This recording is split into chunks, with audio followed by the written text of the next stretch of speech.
Welcome to study with Neha. This is Neha Khurana. So guys, आज मैं आपसे डिस्कस करूंगी सी टेट 2012 का प्रीवियस ईयर पेपर, जिसमें मैं आपसे ईवीएस का सेक्शन डिस्कस कर चुकी हूँ 2011 और 2012 का। तो आज सीडीपी का जो है डिस्कस मैं आपसे करूंगी। अभी थोड़ी देर पहले ही वीडियो अपलोड हुई थी 2012 की।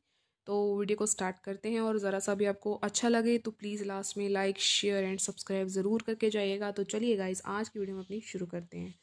फर्स्ट क्वेश्चन है हमारा कि बच्चों द्वारा की जाने वाली त्रुटियों के संबंध में निम्नलिखित में से कौन सा जो है कथन सत्य है। सत्य बताना है हमें। ठीक है। तो यदि एक शिक्षक कक्ष में सभी बच्चों की त्रुटियों को सुधारने योग्य नहीं है, तो ये संकेत करता है कि शिक्षक की व्यवस्था में है क्या है, असफल है। एक शिक्षक को प्रत्येक त्रुटि पर ध्यान नहीं देना चाहिए। ये गलत यही हो गया। प्रत्येक त्रुटि को सुधारने में बहुत अधिक समय लगेगा, थकाने वाला ये भी नहीं होगा। स्वयं बच्चों द्वारा त्रुटियों को सुधारा जा सकता है, इसलिए शिक्षकों से तुरंत नहीं सुधारना चाहिए। नहीं नहीं आ रहे गाइज, ये तो कुछ तुक ही नहीं बनता। तो ए ऑप्शन इज करेक्ट कि यदि एक शिक्षक कक्ष में सभी बच्चों की त्रुटियों को सुधारने योग्य नहीं है, तो संकेत करते हैं कि शिक्षक और शिक्षा की व्यवस्था में जो असफल है। बच्चे में कोई कमी नहीं है, शिक्षा और शिक्षक में इसकी व्यवस्था ही असफल है। ठीक है, चलिए आगे बढ़ते हैं। नर्सरी कक्षा में शुरुआत करने के लिए कौन सी विषय वस्तु सबसे अच्छी है? मेरा विद्यालय, मेरा परिवार, मेरा प्रिय मित्र या मेरा पड़ोस।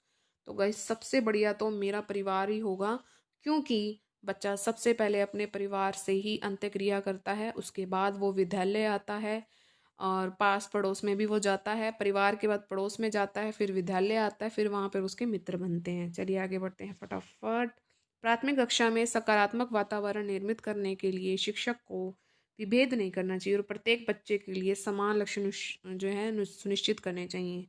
समूह गतिविधियों के दौरान समाज मिति के आधार पर उन्हें अपने समूह बनाने की अनुमति देनी चाहिए। सकारात्मक अंत वाली कहानियां सुनानी चाहिए। अभिवादन करना चाहिए। भाई, इतना कुछ करेंगे ना टाइम लग जाएगा। तो गाइस, इसमें जो ए ऑप्शन है बिल्कुल करेक्ट है कि विभेद नहीं करना चाहिए, और प्रत्येक बच्चे के लिए जो है ना समान लक्ष्य जो है ना सुनिश्चित कर लेना चाहिए एक शिक्षक को प्राथमिक कक्षा में। ओके, तो ए ऑप्शन इज करेक्ट। जल्दी बढ़ते हैं। एक बच्चा जो डैश से ग्रस्त है वह सा को वाज, न्यूक्लियर को अनक्लियर में अंतर नहीं कर सकता है, तो उसको क्या दिक्कत है बताइए। अगर लगता है तो ए ऑप्शन इज बिल्कुल करेक्ट कि उसको पढ़ने में ही दिक्कत है, तो डिसलेक्सिया इज बिल्कुल करेक्ट। चलिए आगे बढ़ते हैं। निम्नलिखित में से कौन सी विशेषता समस्या समाधान उपागम का विशेष चिन्ह है? समस्या समाधान का कि समस्या वो जो होती है वो मौलिक होती है। सही उत्तर प्राप्त करने का समानता एक उपागम होता है। समस्या केवल केवल तो बिल्कुल गलत हो गया। समस्या कथन में संकेत जो होते हैं अंतर्निर्मित रूप से दिया होता है, तो डी ऑप्शन इज करेक्ट। केवल आ गया तो वहीं पे गलत हो जाएगा। ठीक है, समस्या कथन में जो संकेत होते हैं वो अंतर्निर्मित रूप से दिया होता है, और जो यह समस्या समाधान उपागम का विशेष चिन्ह है। ठीक है। प्रतिभाशाली विद्यार्थी शिक्षक से स्वतंत्र होते हैं, स्वभाव में अंतर्मुखी होते हैं, अपनी आवश्यकताओं को दृढ़तापूर्वक नहीं कह पाते, अपने निर्णय में आत्मनिर्भर होते हैं। भाई, वो आत्मनिर्भर होते हैं। ठीक है, डी ऑप्शन इज करेक्ट।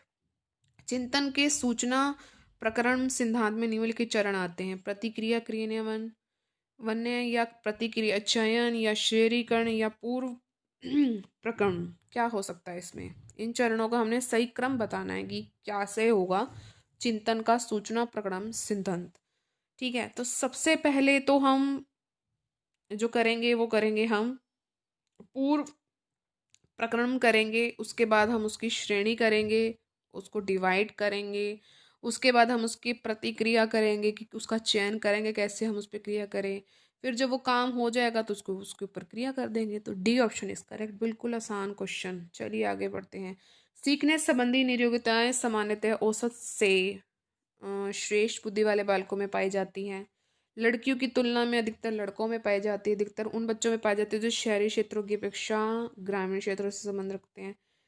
उन बच्चों में पाई जाती है विशेषता जिनके पैतृक अभिभावक इस प्रकार की समस्या से ग्रस्त होते हैं। भाई, डी ऑप्शन इज करेक्ट। बाकी जो है ना कि वो तो जेंडर बाइस को शो कर रहा है। ठीक है, और ये भी आलोचनात्मक वाला आ गया, एक तो ऑप्शन हो गया, तो ऐसे तो हो ही नहीं सकता। तो डी ऑप्शन इज करेक्ट। चलिए आगे बढ़ते हैं फटाफट। मोनिका जो गणित की शिक्षिका है राधिका से एक प्रश्न पूछती है। राधिका से कोई उत्तर ना मिलने पर वह तुरंत मोहन से दूसरा प्रश्न पूछती है। जब उसे महसूस होता है कि मोहन उत्तर बनाने में संघर्ष कर रहा है तो वह अपने प्रश्न के शब्दों को बदलती है। तो मोनिका की यह जो प्रवृत्ति है प्रदर्शित करती है कि वह इस तथ्य से पूर्णतः परिचित है राधिका सवालों के जवाब देने के योग्य नहीं थी। अपने सवाल के प्रति वो थोड़ा घबरा गई है। मोहन का पक्ष लेकर लिंग भूमिकाओं में रूढ़िप्रथा को बढ़ावा दे रही है। राधिका को किसी उलझनपूर्ण स्थिति में नहीं डालना चाह रही। भाई यहाँ पे सी ऑप्शन है कि वो जो है ना मोहन का पक्ष ले रही है और जो अपने क्वेश्चन के जो वर्ड्स हैं उनको फेर बदल कर रही है। ठीक है। नेक्स्ट, सीखने के लिए आकलन निम्नलिखित का ध्यान रखता है। विद्यार्थियों की क्षमताएं, विद्यार्थियों की आवश्यकताएं, विद्यार्थियों की त्रुटियां या विद्यार्थियों की अधिगम शैलियां। तो guys B option is correct. विद्यार्थियों की जो है कि आवश्यकताओं का वो ध्यान नहीं रखता है। ठीक है। सीखने के लिए आकलन में विद्यार्थी की क्षमताएं इंक्लूड होती हैं, विद्यार्थी की त्रुटियां भी इंक्लूड होती हैं और उसकी अधिगम शैलियां भी होती हैं। विद्यार्थियों की आवश्यकताएं ये इंक्लूड नहीं होती हैं। ठीक है, ये हमें ध्यान रखना है सीखने के लिए आकलन में। चलिए आगे बढ़ते हैं। एक समान जुड़वा भाइयों में से एक को सामाजिक आर्थिक रूप से धन्य परिवार मिला है, धन धान्य से, और उसको गोद लिया जाता है, और दूसरे को एक निर्धन परिवार द्वारा। एक वर्ष के बाद उनके बुद्धि लब्धांक के बारे में निम्नलिखित में से क्या अवलोकित होने की सर्वाधिक संभावना है। तो देखते हैं क्या है। दोनों समान रूप से अंक प्राप्त करेंगे। धनी सामाजिक आर्थिक परिवार वाले लड़के की अपेक्षा निर्धन परिवार वाला लड़का अधिक अंक प्राप्त करेगा।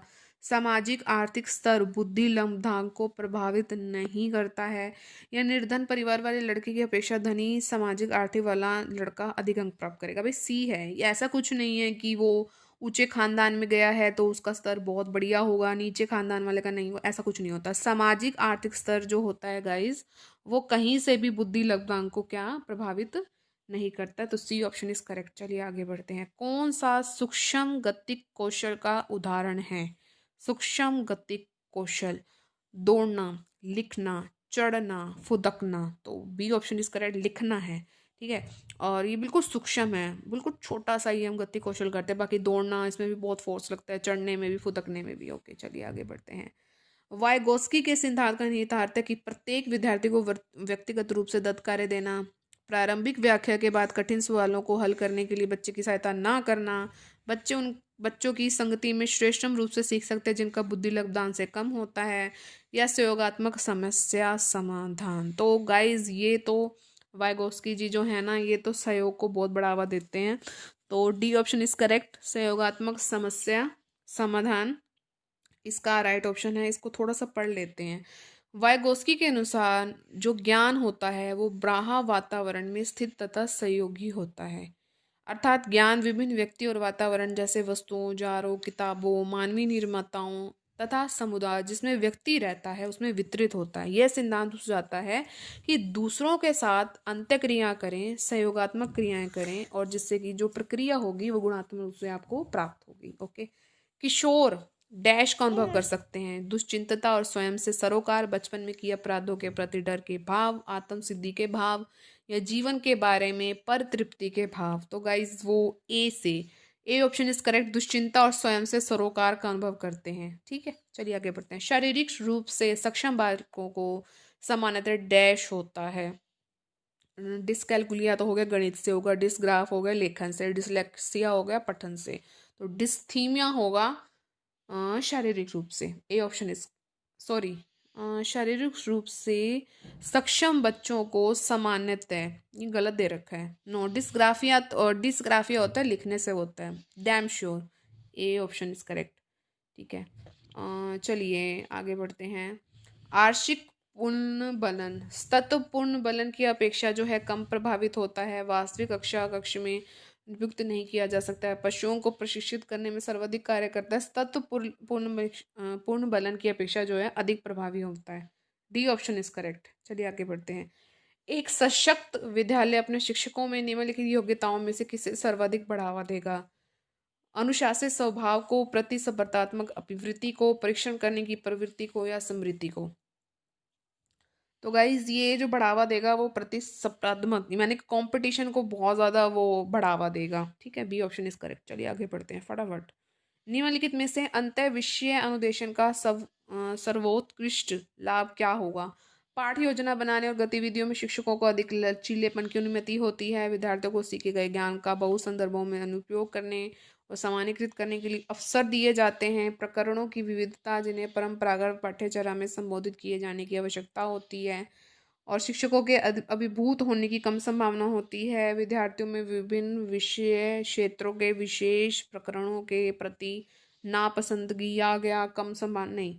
B option is correct. मैं आपको पहले बता दूं, मैं वैसे आपको सही बता भी देती, तो अफसर जहां पर भी आ जाए तो वो राइट ऑप्शन अपने आप में ही हो जाता है, तो बी ऑप्शन इज करेक्ट। चलिए आगे बढ़ते हैं फटाफट। वे शिक्षार्थी जो समृद्ध ज्ञान और शैक्षणिक दक्षता की हार्दिक इच्छा प्रदर्शित करते हैं, उनके पास होता है समृद्ध ज्ञान, मतलब बहुत ज़्यादा ज्ञान है और शैक्षणिक दक्षता भी है, तो वो क्या प्रदर्शित कर रहे हैं भाई? निष्पादन उपागम अभिविन्यास, निष्पादन परिहार अभिनिविन्यास, कार्य परिहार अभिविन्यास या नैपुणता अभिविन्यास। भाई वो निष्पादन उपागम अभिविन्यास होता है जिनमें समृद्ध ज्ञान और शैक्षणिक दक्षता की हार्दिक इच्छा प्रदर्शित करते हैं। ये ध्यान रख लीजिएगा गाइस, थोड़ी सी ना टफ है ये। निष्पादन उपागम अभिविन्यास। ओके, लाइक कर दीजिए अगर आपको वीडियो पसंद आ रही है। आपको भी पता है मेरी छोटी सी बेटी है ना, वो मुझे बहुत परेशान करती है, इसलिए फटाफट वीडियो बनाती हूँ और थोड़ा आपका भी फायदा ही है इसमें कि जल्दी मिलेंगे क्वेश्चंस। शिक्षक डैश के अलावा निम्नलिखित सभी को करते हुए समस्या समाधान की विद्यार्थियों के लिए मजेदार बना सकता है। डैश के अलावा सृजनात्मक चिंतन के लिए असीमित अवसर उपलब्ध कराने में, जब विद्यार्थी स्वयं से कोई कार्य करने की कोशिश उन्हें परिपूर्णता की अपेक्षा करने में, मुक्त अंत वाली सामग्री उपलब्ध करवाने में या मुक्त खेल के लिए समय देने में। तो गाइज, जब विद्यार्थी स्वयं से कोई कार्य करने की कोशिश कर रहा होता है तो उन्हें अपेक्षा करने में, अपेक्षा नहीं करनी चाहिए। बाकी वो जो है मजेदार वो बना सकते हैं इन सभी चीज़ों को लेकर। ठीक है, कोशिश कर रहे हैं तो उसकी अपेक्षा नहीं करनी चाहिए, बच्चे को काम करने देना चाहिए, त्रुटियों को कम करना चाहिए, प्रेरित करना चाहिए। ठीक है। भाषा में अर्थ की सबसे छोटी इकाई कौन सी है? रूपिम, स्वनिम, सक्रिय, संकेत प्रयोग विज्ञान या वाक्य? भाषा में अर्थ की सबसे छोटी इकाई क्या हो सकता है? बी स्वनिम। स्वनिम जो है ये बोलचाल की भाषा के उच्चारित रूप की वह न्यूनतम विशेषता है जिसके द्वारा किसी कही गई बात का कही जाने वाली किसी अन्य बात में जो अंतर स्पष्ट किया जाता है। संवनात्मक दृष्टि से किसी भाषा बोली में समान समनों का समूह जिसके वितरण का एक ढांचा होता है। तो स्वनिम जो है आप याद रखिएगा कि भाषा में अर्थ की सबसे छोटी इकाई होती है। चलिए आगे बढ़ते हैं। बहुबुद्धि सिद्धांत निम्नलिखित निहितार्थ देता है सिवाय विविध तरीकों से सीखने का आकलन किया जा सकता है। संवेगात्मक बुद्धि बुद्धि लब्धि से संबंधित नहीं है। बुद्धि प्रकरण संक्रियाओं का एक विशिष्ट समुच्चय समाधान के लिए किया जाता है। विषयों को विभिन्न तरीकों से प्रस्तुत किया जाता है। भाई सी ऑप्शन है करेक्ट इसमें कि बुद्धि प्रकरण संक्रियाओं का एक विशिष्ट समुच्चय समाधान के लिए किया जा सकता है। ठीक है, ऐसा कुछ नहीं है।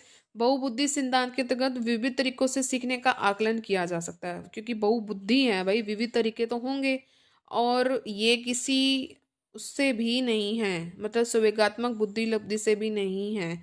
बहुबुद्धि में विषयों को विभिन्न तरीकों से जो है प्रस्तुत किया जा सकता है। ठीक है, तो सी ऑप्शन इज करेक्ट। चलिए आगे बढ़ते हैं। निम्नलिखित में से कौन सा सीखने के लिए अधिकतम रूप से अभिप्रेरित करता है? असफलता से बचने के लिए अभिप्रेरणा, बहुत सरल या कठिन लक्ष्यों का चयन करने की प्रवृत्ति और लक्ष्य को प्राप्त करने में व्यक्तिगत संतुष्टि या बाहर। भाई सी है कि लक्ष्यों को प्राप्त करने में जो व्यक्तिगत संतुष्टि होगी ना वही हमें सबसे ज़्यादा अभिप्रेरित करता है। बुद्धि लब्धांक सामान्यतः डैश रूप से शैक्षणिक निष्पादन से संबंधित होते हैं। उच्च, मध्यम, कम से कम या पूर्ण। भाई उच्च होंगे भाई, ये नहीं होगा तो हम कैसे शैक्षणिक निष्पादन कर सकते हैं? तो उच्च है, ए ऑप्शन इज करेक्ट। चलिए आगे बढ़ते हैं फटाफट।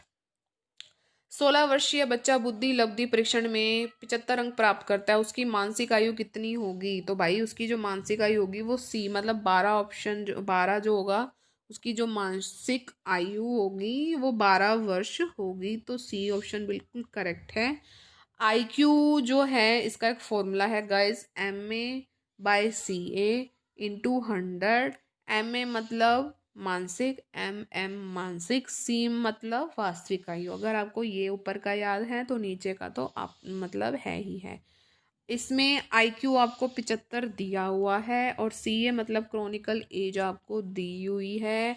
फिर आपने क्या करना है, IQ को यहाँ रखा 75, MA/CA इंटू 100 75। अब इसको यहाँ पर ले आए, CA आपने यहाँ पर अपनी जो है वैल्यू पुट कर दी, तो इस तरह आपको 12 वर्ष आंसर मिल गया, MA मिल गया है, मानसिक आयु आपको मिल गई है। ठीक है। विद्यार्थियों के पोर्टफोलियो के लिए सामग्री का चयन करते समय डैश का डैश जरूर होना चाहिए। विद्यार्थियों का समावेशन होना चाहिए भाई, इसमें समावेशन बहुत इंक्लूड है। हम विद्यार्थियों की बात कर रहे हैं तो ऑप्शन को बिना पढ़े मैंने आपको बता दिया, सारे ऑप्शन नहीं पढ़े, सिर्फ यही देखा कि विद्यार्थी और समावेशन है, तो बी ऑप्शन इज करेक्ट। सफल समावेशन को निम्नलिखित की आवश्यकता होती है, सिवाय संवेदनशील बनाना, पृथक्करण, या अभिभावकों की भागीदारी, या क्षमता संवर्धन। तो गाइज जो पृथक्करण है वो इतना ज़रूरी नहीं है। जो समावेशन है उसमें संवेदनशील बनाना भी बहुत ज़रूरी है, अभिभावकों की भी कहीं ना कहीं भागीदारी होनी चाहिए, क्षमता संवर्धन भी होना चाहिए, तो बी ऑप्शन इज करेक्ट। चलिए 28 क्वेश्चन की ओर फटाफट पढ़ते हैं। विद्यालय में लिंग भेदभाव से बचने का सर्वोत्तम तरीका हो सकता है कि शिक्षकों द्वारा उनके लिंग पक्षपातपूर्ण व्यवहारों का भी अधिसंज्ञान करना, पुरुष और महिला शिक्षकों को समान संख्या में भर्ती करना, विद्यालय में लिंग भेदभाव को दूर करने के लिए नियम बनाना, कड़ाई से उनका पालन करवाना। कितना करवाओगे भाई, संगीत प्रतियोगिताओं के लिए नहीं। ए ऑप्शन इज करेक्ट कि जो है ना, हम इस चीज से शिक्षकों द्वारा उनके लिंग पक्षपात जो है व्यवहारों का हम कहीं ना कहीं अधिसंज्ञान कर सकते हैं, उसको समझ सकते हैं। A option is correct. चलिए, सह शैक्षणिक क्षेत्रों में निष्पादन के आधार पर शैक्षणिक क्षेत्रों में निष्पादन के स्तर को बढ़ाने का औचित्य स्थापन किस आधार पर किया जा सकता है।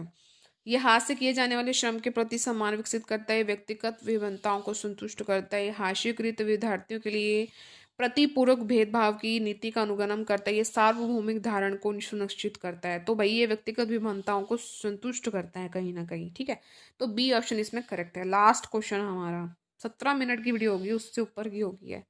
विद्यालय में नियमित उपस्थिति के लिए वंचित बच्चों को प्रोत्साहित करने का निम्नलिखित में से कौन सा तरीका सर्वाधिक उपयुक्त होगा। विद्यालय खोल दो, गलत। दंडनीय अपराध दे दो, गलत। विद्यालय द्वारा बच्चे को एकत्रित करने वाले व्यक्ति को नियुक्त किया जाए, बच्चे को आकर्षित करने के लिए प्रतिदिन 5 रुपए। आवासीय विद्यालय, सॉरी एक बार मैं दोबारा क्वेश्चन पढ़ती हूँ कि विद्यालय में नियमित उपस्थिति के लिए वंचित बच्चों को प्रोत्साहित करने का निम्नलिखित में, अच्छा वंचित बच्चे, भाई वंचित में भूल गई थी, सॉरी। तो उसके लिए क्या करेंगे हम भाई, आवासीय विद्यालय ही खोल देंगे। ठीक है, तो ए ऑप्शन इसमें बिल्कुल करेक्ट है। ओके, तो गाइज ये था मेरा आज का वीडियो, कैसा लगा कमेंट करके ज़रूर बताइएगा। ज़्यादा से ज़्यादा लाइक शेयर एंड सब्सक्राइब ज़रूर कीजिएगा, साथ में जो बेल आइकन है उसको हिट जरूर कीजिएगा और ऑल पर ज़रूर क्लिक कीजिएगा, तभी आपको मेरी सारी नोटिफिकेशन मिलेंगी। एक और बात, इसके लिए मैं अलग अलग प्लेलिस्ट बना रही हूँ प्रीवियस ईयर पेपर की, जैसे कि मैं लिखूंगी seated previous year paper series. ठीक है, ईवीएस की अलग होगी, सीडीपी की अलग होगी, बिल्कुल भी कंफ्यूज होने वाली बात नहीं है। आगे आने वाले दिनों में मैं आपको हिंदी और इंग्लिश की भी प्रोवाइड कर दूंगी। लेवल 1 की, लेवल 2 की भी देखेंगे। तो आज जो है हमने 2012 का ईवीएस और सीटीपी का सेक्शन अच्छे से हमने कवर कर लिया है। अब इसके बाद आपको कोई वीडियो देखने की ज़रूरत नहीं होगी और दोबारा इसको देखिएगा भी मत इन क्वेश्चंस को। तो चलिए मिलेंगे अपनी नेक्स्ट वीडियो में। Till then thank you so much for watching guys 2013 के पेपर के साथ। Bye bye guys and take care.